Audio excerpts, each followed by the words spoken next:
BR Ambedkar Konaseema జిల్లా కొత్తపేట నియోజకవర్గం రావులపాలెంలో YSR Congress party అధ్యక్షులు చిర్ల జగ్గిరెడ్డి రావులపాలెంలోని వెంకటేశ్వర స్వామి ఆలయంలో ప్రత్యేక పూజలు నిర్వహించి 50 కొబ్బరికాయలు కొట్టారు. కోట్లాది మంది హిందూ భక్తుల విశ్వాసాలతో రాజకీయాలు చేయడం తగదని, స్వామివారి లడ్డు పవిత్రతను అపవిత్రం చేయాలనే ప్రయత్నాలకు సిబిఐ తీర్పు గుణపాఠమని ఆయన అన్నారు. అసత్య ప్రచారాలకు ఇది తగిన సమాధానమని, సత్యమే గెలిచిందని జగ్గిరెడ్డి వ్యాఖ్యానించారు. జంతు కళేబరాలతో తయారు చేసినటువంటి నెయ్యిని వైఎస్ఆర్ కాంగ్రెస్ పార్టీ నాయకులు వారి హయాంలో వాటిలో కలిపేసి ఈ రాష్ట్రంలో అందరికీ పనిచేశారనేటువంటి ఒక అభియోగం, ఆరోపణ. మరి ఏదైతే ఈ రాష్ట్ర ముఖ్యమంత్రి నారా చంద్రబాబు నాయుడు గారు, డిప్యూటీ సీఎం మరి సనాతన వాది పవన్ కళ్యాణ్ గారు చెప్పడం జరిగింది. మొత్తం రాష్ట్రమే కాదు, దేశంలో ఉన్నటువంటి అందరి యొక్క మనోభావాలు దెబ్బతిన్నాయి. ఇంక్లూడింగ్ ఎవరైతే ఈ రోజున సుప్రీంకోర్టు యొక్క జడ్జిలు కూడా నాకు తెలిసి మనోవేదనకు గురయ్యారు.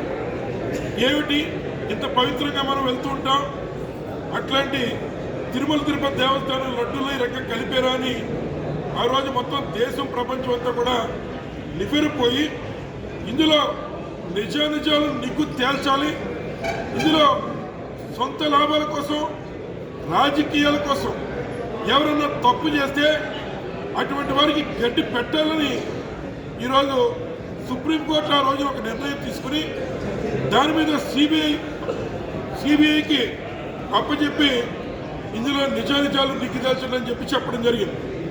మరి ఏదైతే నిన్న మళ్ళీ యావత్ ప్రపంచమంతా వెంకటేశ్వర స్వామి యొక్క భక్తులు, హిందువుల యొక్క మనోభావాలు దెబ్బతిని ఈ రాష్ట్ర ముఖ్యమంత్రి చెప్పాడు కదా, ఇది నిజమేమో అనేటువంటి ఆలోచనలో ఉన్నటువంటి వాళ్ళందరికీ ఈరోజు ఆ వెంకటేశ్వర స్వామి ఆశీస్సుల వల్ల సిబిఐ మరి ఏదైతే విచారణ చేసి NDDB national dairy development corporation కానీ లేదా ఐసీఏఆర్ వారి ద్వారా మరి ఏదైతే వెరిఫై చేసి సిబిఐ వారు ఇచ్చినటువంటి నివేదికలో ఎటువంటి జంతు కొవ్వు కానీ, పంది కొవ్వు కానీ, లేదా చేప నూనె కానీ, జంతు కళేబరాల నుంచి వచ్చినటువంటి మరి ఆయిల్ కానీ ఈ పవిత్రమైనటువంటి లడ్డూలో కలపలేదు అని మరి నిర్ధారించాయంటే ఈ రాష్ట్రంలో ఉన్నటువంటి ముఖ్యమంత్రి ఆ రోజు మా మిత్రుడు చెప్పినట్లు మరి ఏదైతే వాస్తవాలని చెప్తానని రాజ్యాంగబద్ధంగా ప్రమాణ స్వీకారం చేసిన నువ్వు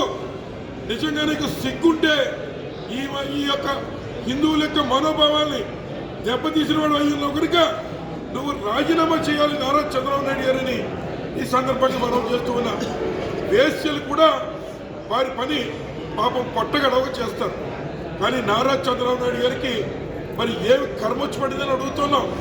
ఈరోజు మన ఆంధ్ర రాష్ట్రం, మన బ్రాండ్, మన అమ్మ, మనకున్నటువంటి నమ్మకం, మన దేవుడు, ఆయన యొక్క ప్రసాదంలో ఈ రకంగా మరి పందుకో కలిసిందని ఎంతమంది బ్రాహ్మణులు, హిందువులు, హైందవ వాదులు ఎంతమంది వారి యొక్క మనోభావాలు మీరు దెబ్బతీశారని చెప్పి అడుగుతున్నాం.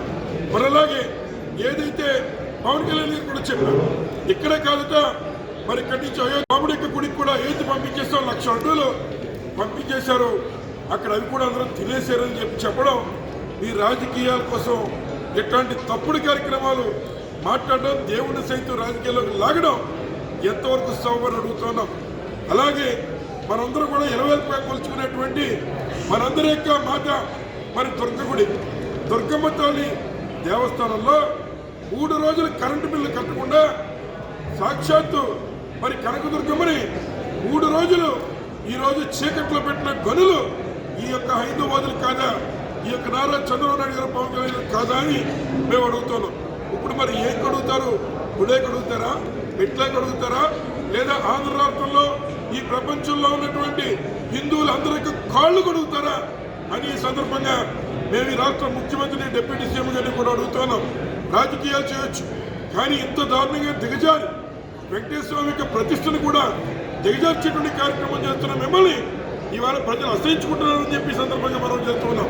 అలాగే ఎక్కువైనటువంటి ద్రాక్షారామ క్షేత్రంలో మరి శివలింగాన్ని ఒకడు మందు దాగి మరి ఏదైతే గంజాయి తీసుకుని విగ్రహాన్ని ధ్వంసం చేస్తే సంప్రోక్షణ కూడా లేకుండా మీరు మళ్ళీ బయటపడితే గొడవ అవుతుందని రాత్రి మీరు విగ్రహాన్ని మార్చడం ఈ యొక్క ప్రజానికంతా చూస్తున్నారని మనం చేస్తున్నాం. మీరు ఇచ్చిన హామీలు నిలబెట్టుకోవడంలో మీరు ఘోర వైఫల్యం చెందారు. అటువంటి తరుణంలో మీరు మీ యొక్క రాజీనామాల్ని తక్షణం ఇచ్చి కనీసం మనుషులుగా నిరూపించుకోవాలని చెప్పి సందర్భంగా మనం చేస్తూ ఉన్నాం. ఇవాళ లోకేష్ గారిని మేము అడుగుతున్నాం. ఆయన చెప్తూ ఉన్నాడు, స్థలాలు మాకు ఇష్టానుసారం, ప్రభుత్వం యొక్క స్థలాలు మా ఇష్టానుసారం మేము ఇచ్చేస్తామని చెప్తున్నాడు.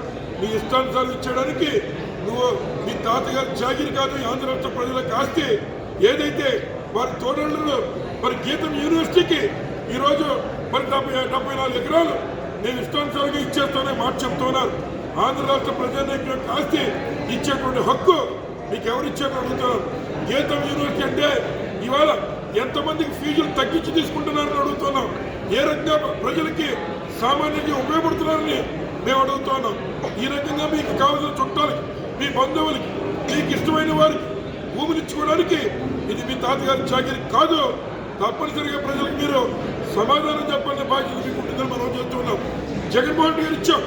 ఈ రాష్ట్రంలో 33 లక్షల మంది ఆడపడుచులకి కనీసం నివాస స్థలం లేకపోతే వారు జీవితకాలంలో మేము కనీసం మా సొంత ఇంట్లో ఒక రోజైనా ఉండగలమా అని ఆలోచన చేస్తున్న తరుణంలో ఈ రాష్ట్రంలో జగన్మోహన్ రెడ్డి గారు 33 లక్షల మంది ఆడపడుచులకి ఇళ్ల స్థలాలు జగన్మోహన్ గారు ఇస్తే ఇవాళ నారా చంద్రబాబు నాయుడు గారు ముఖ్యమంత్రి అయిన తర్వాత ఒక్కరికి ఇళ్ల స్థలం లేదు సరికదా, వారికి కావాల్సినటువంటి మరి గీతం యూనివర్సిటీ 74 ఎకరాలు లేదా లుల్లు మాల్కి 50 ఎకరాలు అక్కడ ఉన్నటువంటి ప్రైవేట్ భూమి కొని వారు అక్కడ మరి మాల్లో షాపింగ్ మాల్లు కడుతూ ఉన్నారు. కానీ ఆంధ్ర రాష్ట్రంలో మరి ఏదైతే ఈ రాష్ట్రంలో వచ్చేసరికి పప్పు బెల్లాలకి వారికి 33 పైసలకే ప్రభుత్వ స్థలాలు 100 ఎకరాలు ఈ రోజు ప్రభుత్వం యొక్క భూమి ప్రజల యొక్క ఆస్తిని దారాదత్తం చేస్తూ ఇవాళ లోకేష్ గారిని అత్యంత ధనవంతులుగా చేయడానికి కమిషన్ల ద్వారా అత్యంత ధనవంతులు చేయడం కోసం ఈ ముసలి ముఖ్యమంత్రి, బటన్ నొక్కలేని ముఖ్యమంత్రి, హామీలు నిలబెట్టలేనటువంటి నారా చంద్రబాబు నాయుడు గారు ప్రయాసపడుతున్నారని ఈ సందర్భంగా మీ అందరికీ కూడా మనవి చేస్తూ ఎప్పటికైనా ఈ యొక్క దేశంలో ప్రతి ఒక్కరి యొక్క కాళ్ళు కడిగి మీరు నెత్తి మీద చల్లుకున్న మీరు చేసిన పాపం ఊరకనే పోదు. తప్పనిసరిగా ఆ యొక్క వెంకటేశ్వర స్వామి ఏదైతే రాజకీయాల కోసం దిగజారినటువంటి ఈ యొక్క ముఖ్యమంత్రికి బుద్ధి చెబుతాడని చెప్పి సందర్భంగా మీ అందరికీ తెలియజేస్తూ ఈ కార్యక్రమం అయిన వెంటనే మేము కూడా ఏదైతే మరి సిబిఐ ఇవాళతో మరి ఒక కార్యక్రమానికి చరమగీతం పాడిందో జంతు కొవ్వు కానీ ఈ యొక్క మరి కల్తీ నూనె కానీ ఇందులో కలవలేదనేటువంటిది ఏదైతే చెప్పారో దానికి మేము కూడా ఉన్నటువంటి రావులపాలెం వెంకటేశ్వర దేవస్థానానికి వెళ్ళి కొబ్బరికాయలు కొట్టి ఆ దైవ దర్శనం చేసుకుని మరి ఈ యొక్క దుస్తులు చేసినటువంటి పాపాన్ని మరి ఆ దేవుడే బుద్ధి చెప్తాడని నమ్ముతూ సెలవు తీసుకుంటాం.